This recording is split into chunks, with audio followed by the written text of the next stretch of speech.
kembali lagi di channel ini. Di hari ini aku akan membahas satu saham yang di-request oleh penonton, yaitu saham Kino. Kino ini bergerak di consumer goods ya. Ini dia ada banyak variasi makanan ringan, anti panas dalam, dan lain-lainnya. Merek yang paling terkenal dari mereka itu ya minuman anti panas dalam ini, yaitu Cap Kaki 3. Ini yang paling terkenal dari perusahaan Kino. Sisanya banyak merek ini mereka. Ya banyak banget mereknya. Nah, ini kalian bisa lihat juga di websitenya itu ada laporan keuangan ya, laporan tahunan dari tahun 2015 ya, lengkap. Websitenya itu di kino.co.id. Nanti kalian ngecek sendiri semuanya, ada sejarah dan tentang Kino, profilnya mereka, manajemen dan lain-lain. Kalian ngecek sendiri aja ke websitenya ya. Kita akan langsung masuk ke bagian profil singkatnya mereka di halaman idx.co.id. Mereka IPO di tahun 2015, belum terlalu lama, sekitar 7 tahun, 7-8 tahun lah ya, produk perawatan tubuh. Ini lebih ke consumer primer ya, lebih tepatnya. Ini nama jajaran direksi dan komisaris. Kalian wajib ngecek nama-nama mereka di Google, apakah ada rekam jejak yang buruk atau tidak. Kalau ada, berarti harus hati-hati, takutnya nanti kalian beli malah sahamnya turun karena kasus tertentu kan. Jadi lebih baik kalian cari tahu dulu di Google apakah direksi dan komisarisnya punya rekam jejak yang buruk atau tidak. Dengan cara ketik nama mereka, spasi kasus atau skandal di Google Search. Oke, ini komposisi pemegang saham ya. Idealnya harus ada satu pengendali, dan ini ada PT Kino Investindo 69%, dan masyarakat itu kurang lebih 30%. Ini semakin kecil semakin bagus sebenarnya, tapi ini terlalu kecil sih, 3,68% ini terlalu kecil. Ya mungkin jangan-jangan kurang liquid ya, jangan-jangan ya teman-teman. Kalau yang ada yang trading di saham Kino mungkin boleh komen apakah liquid atau tidak. Aku nggak perhatiin ya ticker tradingnya mereka, tradingnya si Kino ini apakah liquid atau tidak. Tapi ini terlalu kecil sih, 3,6%. Jadi secara komposisi mereka ideal, dan kalian harus cari tahu ini orang yang dibalik PT Investindo ini siapa, karena ini yang mengendalikan saham Kino atau perusahaan Kino ini, karena 69% ya. Kemungkinan Hari Sanusi, kemungkinan ya, karena dia jabatannya itu di presiden komisaris. Nah, untuk kenapa harus cari tahu orang di belakang PT Investindo, karena dia mengendalikan orang ini. Tapi ini kemungkinan beliau ya, kemungkinan. Tapi untuk memastikan, kalian cari tahu lewat Google dengan cara ketik founder PT Kino Investindo atau pemilik PT Kino Investindo. Nanti ketahuan namanya siapa. Nah, dari nama itu kalian ngecek lagi rekam jejaknya, apakah ada pernah berhadapan dengan hukum atau tidak. Kalau ada, berarti harap hati-hati ya. Semuanya carinya di Google, pasti ketemu. Oke, kita langsung masuk ke bagian laporan keuangan ya. Ini di bagian aset lancar, kita lihat di komposisinya. Aset lancar itu paling banyak di mana? Ini paling banyak di piutang usaha, 866 miliar. Ini semuanya dalam rupiah ya. Yang keduanya persediaan 450, yang ketiga 194 uang cash ya. Kita lihat uang persediaan ini yang siap dijual atau bukan. Kita ngecek di nomor 7 ya, coba lihat nomor 7. Nomor 7, nah ini kelewatan. Nah, ini persediaan. Ternyata yang paling banyak itu, 50% yang barang jadi 343 miliar yang siap dijual. Setengahnya masih bahan baku atau pengemasan. Berarti dari 699, setengahnya itu barang siap dijual ya. Kita bulatkan saja 350 miliar ya.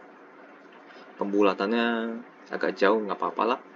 Mendekati, yang penting nggak terlalu jauh, maksudnya nggak terlalu jauh. Oke, balik lagi. Jadi yang siap jadi uang cash itu ini kok 450 ya? 450 kan 600. Coba kita lihat lagi ya nomor 7.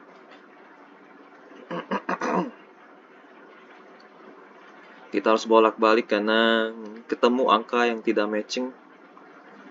Kayaknya aku salah lihat bagian ya. Nah, ini dia. Oh, ini di sini nih. Dikurangi penyisihan, penurunan nilai dan persediaan usang. Jadi ada barang usang di sini. Nah, barang usangnya bisa dari barang jadi, bisa dari bahan baku dan pengemasan. Kita nggak tahu. Tapi kita anggap aja ini siap dijual ya, tanpa ada yang usang gitu aja ya, kita anggap seperti itu. Sekitar 350. Detailnya nanti tanya sendiri sama orang perusahaan kinonya, orang akuntannya. Oke, anggap aja 350 ya. 350 tambah 200 berarti 550. 550 tambah ini berarti sekitar 1,3 T ya. 1,3 T itu siap jadi cash. Kita akan bandingkan dengan utang jangka pendek mereka. Nah, utang jangka pendek mereka lumayan tinggi ya, 1,9 T. Jadi nggak menutupi karena aset lancarnya mereka hanya 1,6. Sementara utang jangka pendek mereka itu 1,9. Jadi utang jangka pendek itu ya, atau liabilitas jangka pendek itu mereka harus lunas di bawah 1 tahun. Kalau nggak lunas, itu lumayan bahaya karena bisa kena PKPU. Apalagi kalau ada ini, utang bank jangka pendek. Ini lebih gila lagi nih. Ini harus wajib dilunasi atau dibayar ya. Bukan dilunasi ya, harus dibayar atau dilunasi sama aja. Sebesar 958 miliar, paling besar justru. Uang cash mereka hanya 194. Nah, bisa dari piutang dan cash, tapi kan masih ada sisa utang-utang lainnya kan. Utang usaha. Ini ada utang bank lainnya nih di sini. Wah, ini resikonya cukup tinggi ya. Jadi dari sisi utang jangka pendek mereka, resikonya cukup tinggi. Oke, utang jangka panjangnya juga ada nih. Utang jangka panjang ada utang bank sebesar 1 triliun. Jadi resikonya tambah tinggi. Utang jangka pendeknya 1 T, utang jangka panjangnya 1 T. Jadi mereka resikonya cukup tinggi dari sisi utang. Total utangnya 3,1 T yang didominasi oleh utang bank. Jadi hati-hati, kita akan bandingkan lagi modal utang dengan modal ekuitas. Ekuitas mereka hanya 1,5 T, sementara modal utang mereka 3,1 T. Ini kurang ideal. Idealnya ekuitas harus lebih besar ya, agar investor kalau perusahaan mendapatkan keuntungan, bagian untuk investor itu lebih tinggi. Kalau utangnya lebih besar ya berarti pembagian keuntungannya lebih besar, yang dapat itu yang memberikan utang atau bank lah ya, kalau mereka utangnya ke bank. Jadi dari sisi resiko ini lumayan bahaya, dan dari sisi perbandingan ekuitas dan liabilitas ini kurang menguntungkan. Jadi secara aset mereka kurang oke, kurang menarik lah ya. Dari sisi omset ya, omset laba atau laba rugi, laporan laba rugi lebih tepatnya ya, ini laporan laba rugi. Mereka ada penurunan omset. Penurunan omset kita lihat di nomor 26 ya, kenapa bisa turun dari 3,9 T turun ke 3,6 T. Padahal ini mereka konsumen ya. Kenapa bisa turun, kita lihat di nomor 26. Ini ada dua nomor ya, 26 dan 11 ya, kita ngecek. Pertama cek nomor 11 dulu.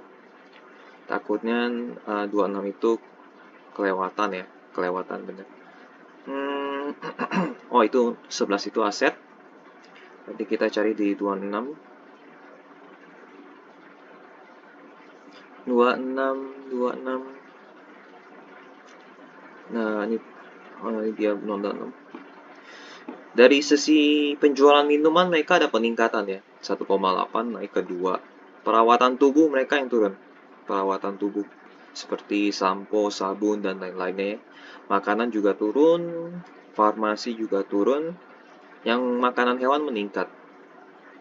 Semoga ini jadi potensial nih makanan hewan ya. Dari 7 T, jadi dari 7 miliar bisa naik ke 1 T misalnya kan. Kalau misalnya pecinta hewan itu jumlahnya banyak. Tapi dari sisi minuman sih ini naik ya. Yang kurang hanya perawatan tubuh aja. Turunnya lumayan banyak. Dan makanan turunnya lumayan banyak juga nih. Dari perawatan tubuh dan makanan turun lumayan banyak. Oke, itu aja penjualan dari itu ya, dari sisi omset, kontribusi ya. Karena penjualan makanan dan perawatan tubuh mereka turun. Oke, dari sisi uh, margin mereka sebenarnya lumayan tebal ya.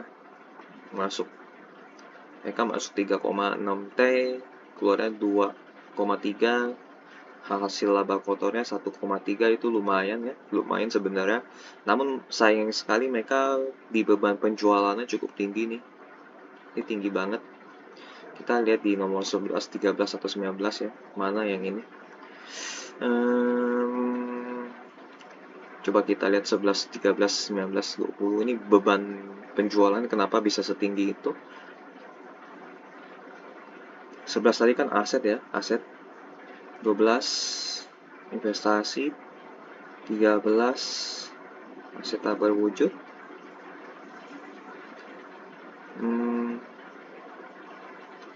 Kita ke bawah lagi, perpajakan, utang. Oh, ini masih bagian aset ya, masih bagian neraca. Kita langsung cari bagian penjualan beban dan lain-lainnya. Nomor selanjutnya sewa, masih bagian ini neraca, berarti ini di nomor 20 sepertinya. Nggak ada ya, berarti tadi setelah penjualan apa tadi penjualan di nomor 26 kan, tadi penjualan di nomor 26. Nah, ini penjualan biasanya di bawahnya ada beban. Nah, ini dia beban pokok penjualan mereka tinggi banget. Bahan baku dan pengemasan, pembelian ya. Jadi ada pembelian yang lebih banyak di sini. Berarti harga mereka, mereka trading berarti ya. Mereka trading. Kita lihat apakah mereka bisnisnya itu bisnis apa? Apakah distributor atau produksi? Kalau mereka distributor ya, mereka berarti beli dari produsen. Oh, ini diawali dengan perusahaan distribusi kecil. Oke. Produk-produk Kino telah tersedia di berbagai distributor besar. Jadi mereka produksi sekaligus distribusi ya. Ya. Ya, mereka produksi sekaligus distribusi. Tapi paling besar mereka sepertinya distribusi juga ya. Jadi ada yang mereka beli, ada yang mereka produksi. Kalau ini kan pembelian ya. Pembelian 1,8 meningkat, pembeliannya, harga produknya naik. Ada pemusnahan, beban fabrikasi meningkat, bahan baku artinya naik ya. Tenaga kerja langsung turun sebenarnya. Penyusutan aset, beban pokok produksi yang meningkat. Oke, kita ketahuan ya dari pembelian ada harga barang yang naik dan bahan baku yang naik ya. Tidak ada pembelian kepada pemasok pihak ketiga dengan jumlah kumulatif di atas 10%. Oke. Beban penjualan ya, iklan dan promosi, dan ini beban penjualan pun meningkat ya, meningkat dari sisi iklan dan promosi. Pengiriman juga meningkat nih, dari 138 naik ke 218. Beban umum dan administrasi juga meningkat, tadi kita lihat ya nih, dari 400 naik ke 696. Kenaikan terbesar mereka ada di penyisihan penurunan nilai. Oh, ada ini persediaan yang usang tadi ini. Karena mereka rugi karena ada barang persediaan yang rusak ya. Mereka ruginya di barang rusak. Jadi bukan beban yang cukup tinggi yang naik. Maksudnya bukan beban yang naik ya. Jadi berbagai banyak faktor ya, ada barang rusak, ada beban baku yang naik. Itu sih yang mengakibatkan beban mereka semuanya naik ya. Nah, untuk lebih detail nanti kalian bisa lihat sendiri. Jadi aku akan buat kesimpulannya aja ya. Jadi beban mereka naik banyak ya, dari beban penjualan naik, Tadi kita lihat ada bahan baku dan harga produk yang naik. Di sini ada persediaan yang rusak ya. Jadi masukin ke sini beban umum dan administrasi, beban bunga naik, dan lain-lain. Akhirnya mereka rugi ya. Yang tahun 2021 mereka untung 97 miliar, di 2022 mereka rugi 950 miliar. Salah satunya ada kerusakan barang sekitar 200 miliar ya. Kalau kerusakan barang 200 miliar berarti sisa 700 miliarnya ya berarti dari kenaikan ini. Ada beban-beban lainnya. Oke ya. Ya itu sih. Ini juga laba kotor mereka juga turun dari 1,7 turun ke 3. Ya, jadi karena memang mereka bebannya cukup tinggi, akhirnya margin bersih, laba bersih mereka kecil banget ya. Ini padahal margin laba kotor mereka tinggi, tapi karena beban penjualan mereka yang cukup tinggi, ini selling expense mereka cukup tinggi, akhirnya sisa laba bersihnya tipis banget. Ini kurang asik lah ya buat investor. Kita lihat secara laporan laba rugi mereka kurang menyenangkan, kurang menarik. Kita masuk ke bagian arus kas. Arus kas mereka positif ya. Ya, ini secara margin sebenarnya mereka positif. Cuman mereka pembayaran di tempat lainnya cukup tinggi. Di sini ada penerima utang jangka pendek. Karena utang mereka itu cukup besar di jangka pendek dan uang cashnya sedikit, mau nggak mau mereka tambah utang nih, ya tambah utang. Dan itu pasti akan terjadi setiap tahun karena uang cash mereka benar-benar sedikit. Kenapa uang cash mereka sedikit? Karena memang margin laba bersih mereka juga kecil ya. Ini uang cash mereka hanya 194 miliar. Yang kalau mereka punya utang 2T ya, mereka harus cara nutupin utang mereka ya dengan berutang lagi. Ya mereka sisa hanya laba bersih tipis banget 100 miliar di tahun lalu. Di tahun 2021, tapi di tahun 2022 cuma segini doang. Ya itu mereka ada permasalahan keuangan ya.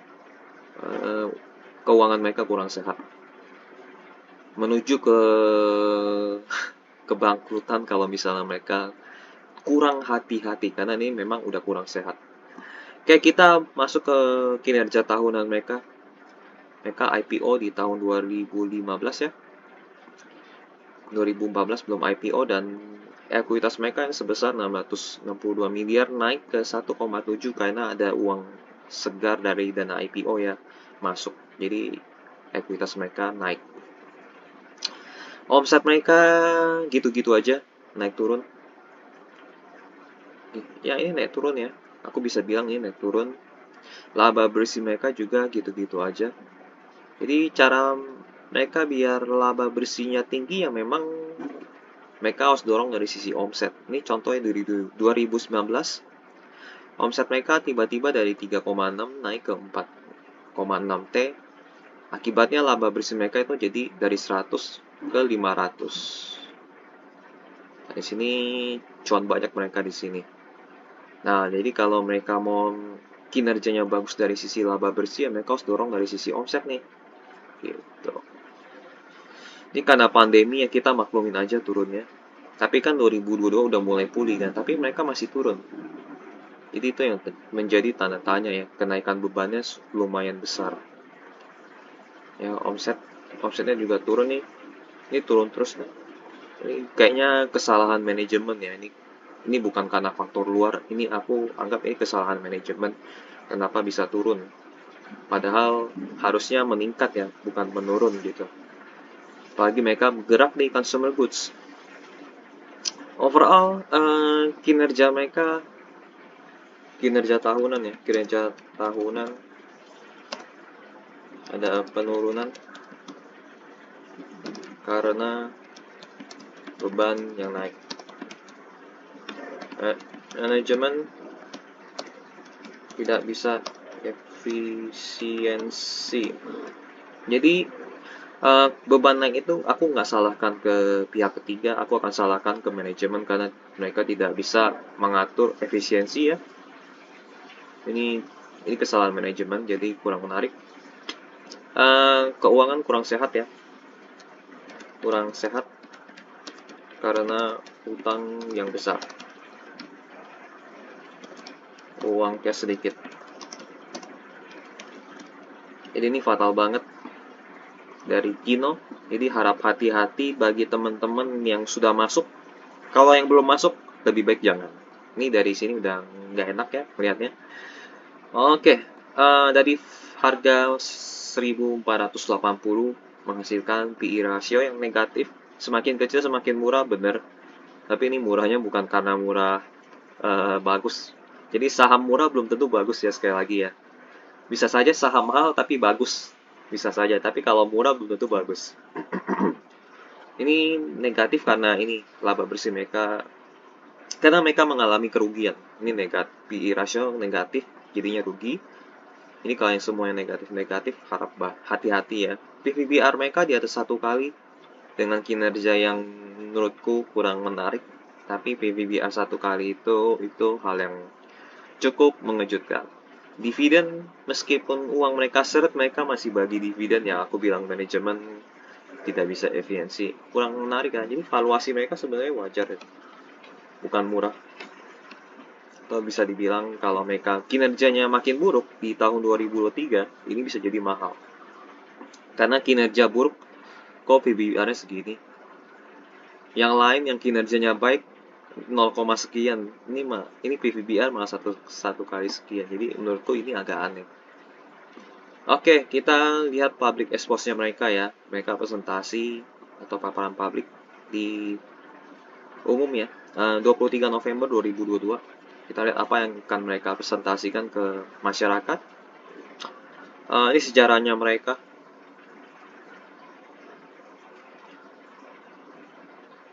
Ini sejarahnya mereka ya. Kino Japan Kabushiki Kaisa and Kino Incorporation baru didirikan di Shanghai ya.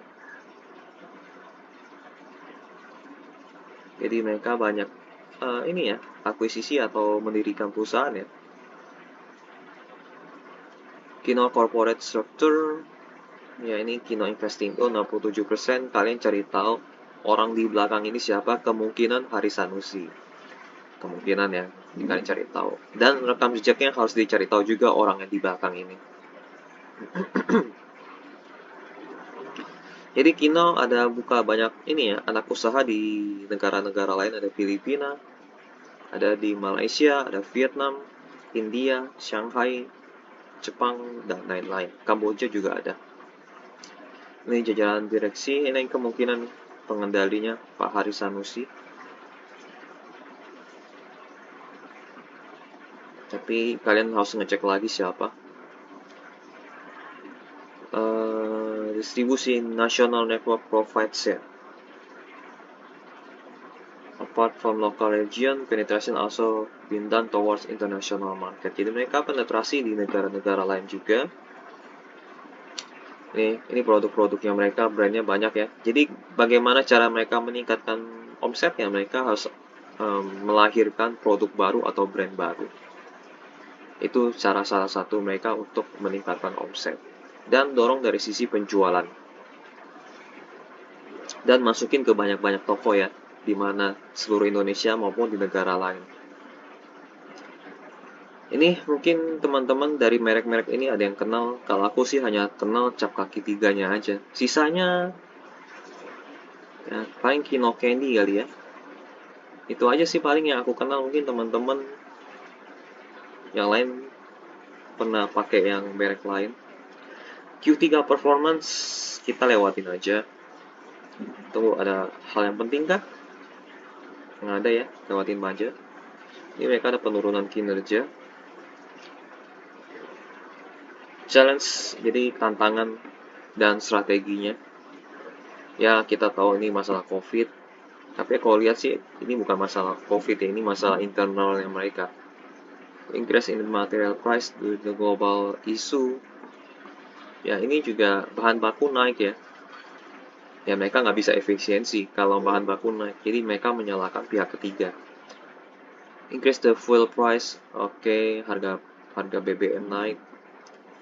Improvement on internal system. Fokus efisiensi all cost aspect. Mereka fokus ke efisiensi tapi kenyataannya kurang efisiensi, kenaikan beban. Oke, itu aja presentasi mereka.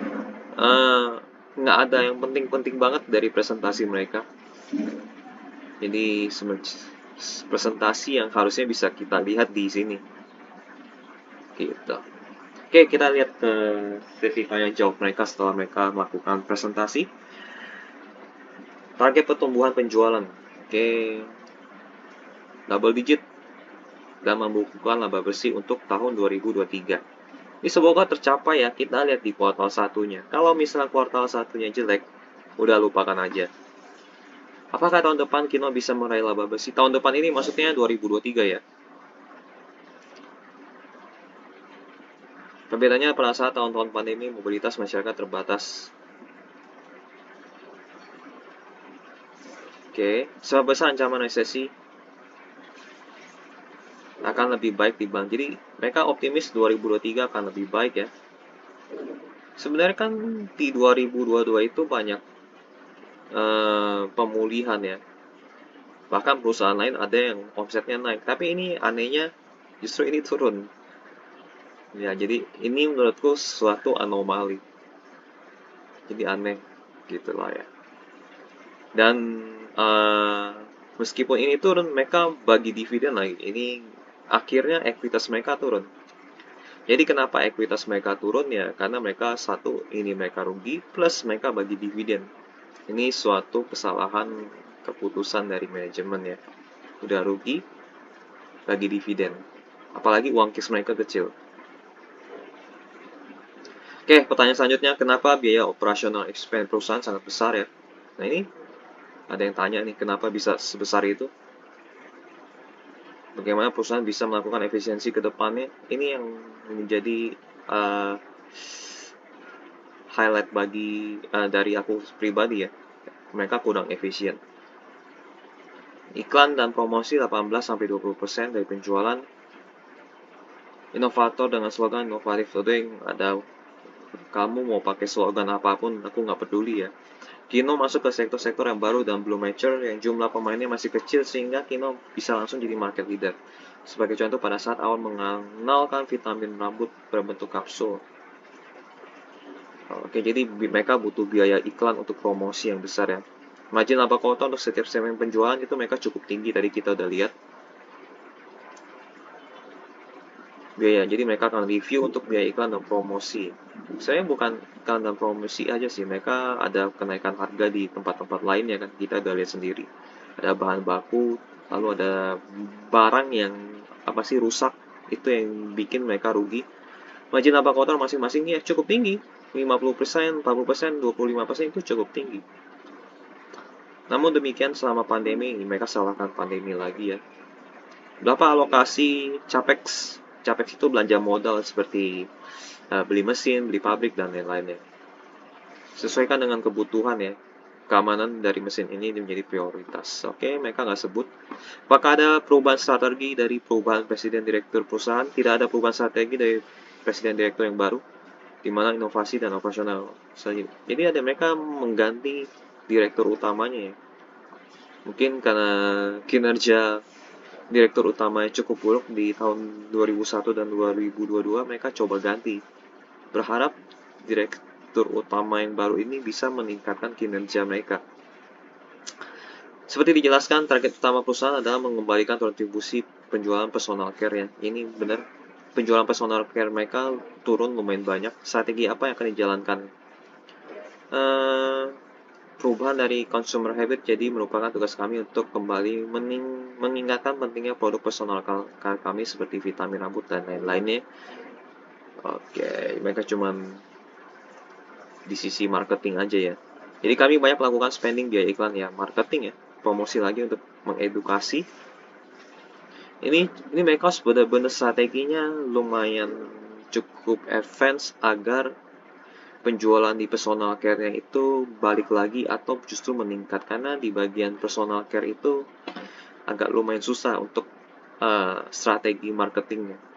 Apakah banyaknya SKU berpengaruh terhadap besarnya biaya distribusi? Oke. Ini orang ini sadar ya tentang biaya yang besar dari perusahaan Kino ini.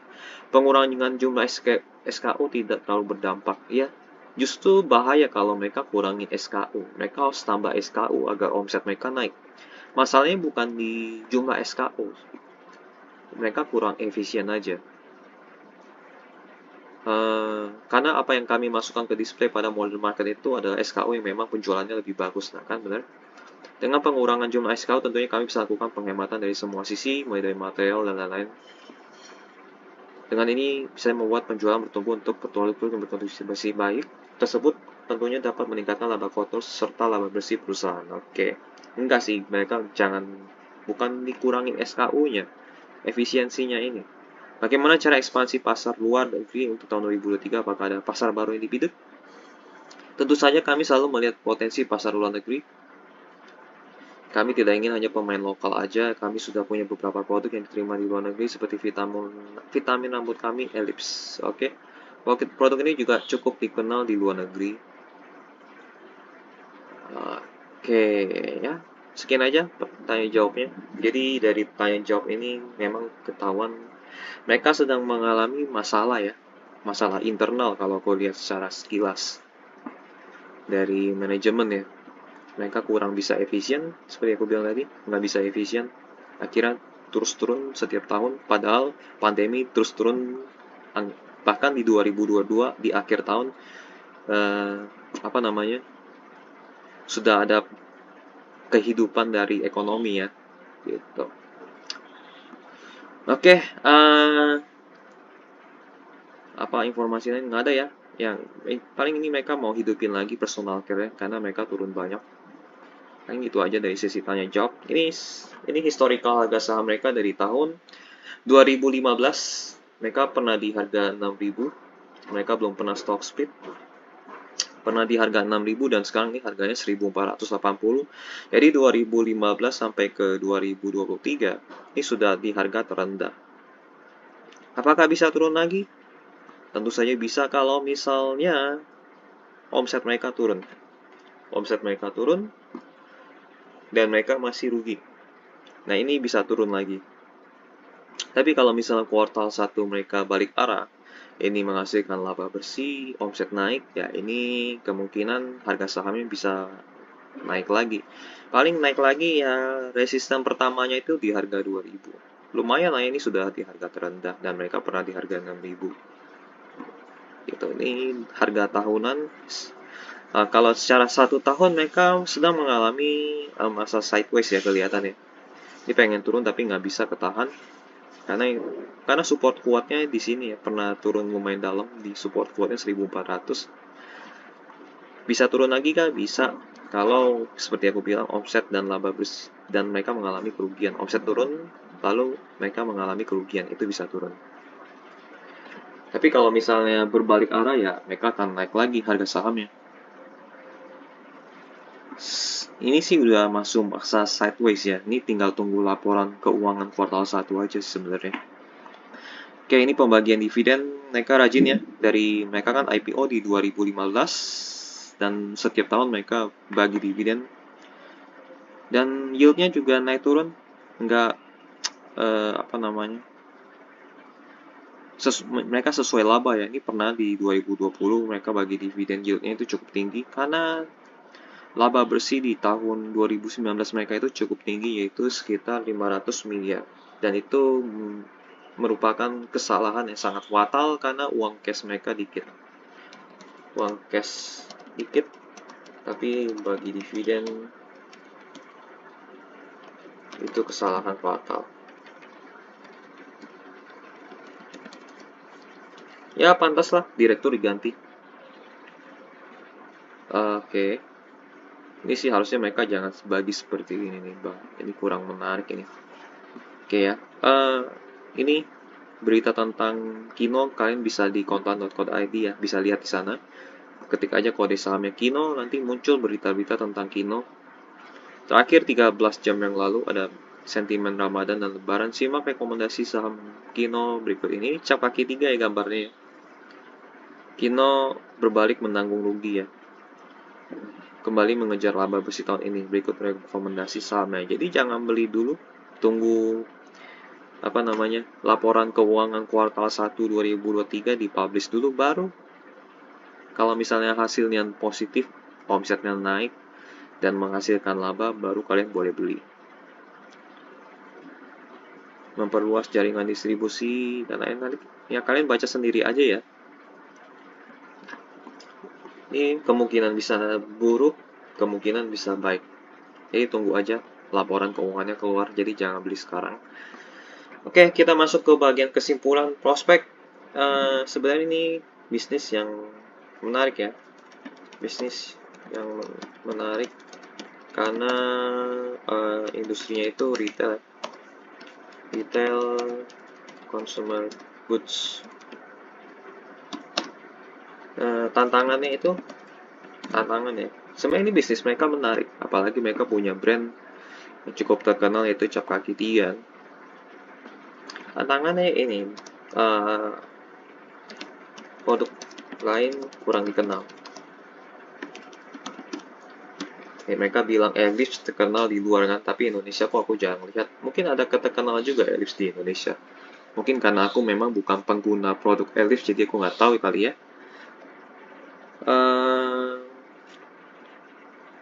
Prospek bisnis ya, mereka sebenarnya berprospek karena mereka mainnya di consumer goods. Jadi tantangannya itu produk lain kurang dikenal ya, mereka harus dorong dari sisi brand yang branding ya. Mereka harus ada namanya apa ya, dorongan ya, ada mendorong lah, lebih tepatnya mendorong brand produk lain untuk lebih dikenal. Ya berarti butuh biaya yang lebih besar. Ini tantangannya ini ya, mereka harus lakukan ini solusinya. Tetap ini sebenarnya ada prospek ya sebenarnya, karena ini bisnis yang menarik consumer goods. Tapi kalau misalnya manajemennya kurang bagus, perusahaan yang bagus bisa jadi perusahaan yang jelek karena masalah manajemen. Ini sebenarnya bisnisnya udah oke banget, masalahnya di manajemen. Gitu. Secara keuangan kurang sehat, ya. Utang 3T, total utang 3T.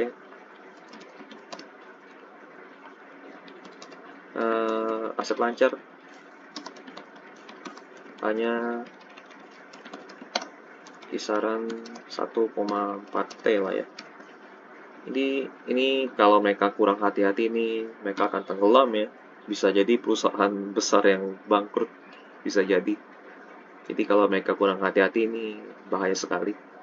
Pertumbuhan kinerja omset dan laba ekuitas justru kurang menarik. Kurang menarik, justru turun. Ini anehnya, anomali di situ. Ekonomi mulai pulih, tapi mereka turun sendiri. Ini kan aneh. Ini murni kemungkinan kesalahan manajemen. Aku ulang-ulang terus ya, kesalahan manajemen. Valuasi wajar, nggak mahal. Dividen, sering bagi dividen, tapi yield kecil. Kalau yieldnya kecil ya nggak usah bagi dividen sih. Lebih baik nggak usah bagi. Lagi investasi, untuk jangka panjang tidak untuk saat ini ya. Untuk saat ini tidak, karena kinerja 3 tahun dari belakang kurang menarik, turun terus dari sisi ekuitas, omset, laba bersih. Ini cukup bahaya. Jadi tunggu 2 tahun ke depan ya bagaimana. Jadi ya paling kalau kalian cinta mati sama Kino ya kalian pantau selama 2 tahun ke depan apakah ada tren yang naik atau tidak. Ini untuk khusus yang jangka panjang ya. Kalau kalian mau invest jangka panjang di Kino ya berarti kalian harus tunggu 2 tahun ke depan apakah ada peningkatan atau enggak. Ya sampai tahun 25 lah ya. Sampai tahun 2025 lah ya. Kalian lihat apakah trennya naik apa turun. Kalau turun terus berarti bahaya. Untuk saat ini tidak menarik ya. Tidak menarik berarti jangan. Untuk jangka panjang. janganlah. Untuk jangka pendek, kalau mau hit and run ya tunggu ini ya, tunggu laporan keuangan kuartal 1 2023 dipublish. Itu di akhir April ya. Semoga nanti muncul di akhir April atau bulan ini dipublish apakah naik atau enggak ya. Kalau omset naik dan laba naik boleh masuk. Tapi kalau masih jelek, misalnya omsetnya naiknya dikit ya, dikit, lalu masih rugi jangan. Pokoknya kalau omsetnya naik dikit, masih rugi atau untung dikit, jangan deh. Pokoknya kalau yang naik dikit atau untung dikit jangan. Nanti siapa tahu kuartal 2-nya jadi minus lagi kan bahaya. Jadi bahaya. Jadi ya inilah. Nah, pantau dulu kuartal 1-nya. Mungkin harus ini ya naik banyak ya. Naik banyak minimal 10% lah ya. Banyak itu berapa? 10% lebih lah ya. Lebih, dan labanya itu naik 20% lebih. Nah, itu boleh masuk. Ukurannya gitu ya. Oke, itu aja. Ini untuk jangka pendek. Tunggu dulu laporan keuangan kuartal 1-nya. Untuk jangka panjang, lihat dulu 2 tahun ke depan bagaimana. Jadi yang paling masuk akal untuk, ya kalau mau masuk ya jangka pendek dulu aja. Jangka panjang nanti dulu lah untuk saham Kino. Paling gitu aja analisa untuk saham Kino ya. Saham yang cap kaki 3. Oke, next, penutup ya. Selalu ingat untuk taking profit atau jual untung, mau itu jangka panjang atau jangka pendek. Karena satu saham itu nggak selalu dia naik terus, bisa aja mereka ada di kondisi di mana mereka bisa turun kinerjanya atau stagnan. Kalau mereka udah stagnan kinerja keuangan ya, misal omsetnya stagnan, harga saham bisa turun. Jadi ingat selalu pasang target, misalnya jangka panjang targetnya 100%, ya udah taking profit 100%. Jangka pendek taking profitnya 20%, ya udah taking profitnya 20%. Jadi sesuaikan target masing-masing. Jadi selalu ingat untuk taking profit atau jual untung ya teman-teman. Oke, gitu aja. Kalau misalnya ada informasi yang kurang atau informasi yang salah, kalian boleh koreksi atau tambahkan di kolom komentar ya. Terus kalau mau request saham lainnya boleh tulis juga di kolom komentar. Sampai jumpa di video lainnya. Bye-bye.